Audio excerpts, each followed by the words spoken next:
Мақтаарал ауданының 7 елді мекенін су басу қаупі әлі жоғары. Бүгін үкімет басшысына Түркістан облысының әкімі осылай деп баяндады. Өмірзақ Шөкеев Өзбекстанға барып, Сардорба су қоймасындағы жағдайды көріп қайтқанын да айтты.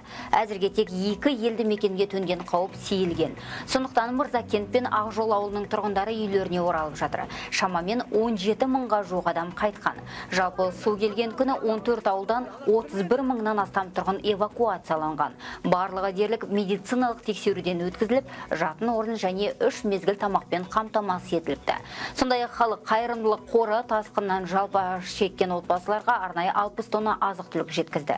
Еске салсақ, сенбі күні Сырдарияның Өзбекстан жағындағы Сардоба су қоймасы жарылып, Түркістандағы 5 ауылды толық су басқан. Соңғы мәлімет бойынша Мақтаарал ауданында 631 үйді су алған.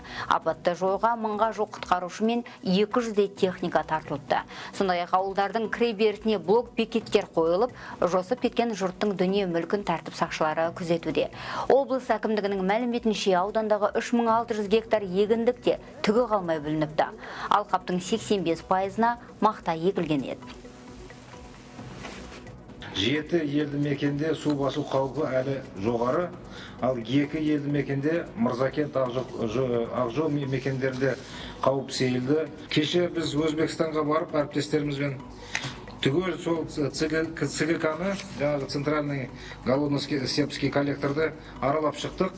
Компенсация жасау үшін әр отбасына, әр жеке жаңағы эвакуациямен су басқан елдегі жеке басына есептеп, соған компенсацияны белгілеу керек деп ойлаймын мен.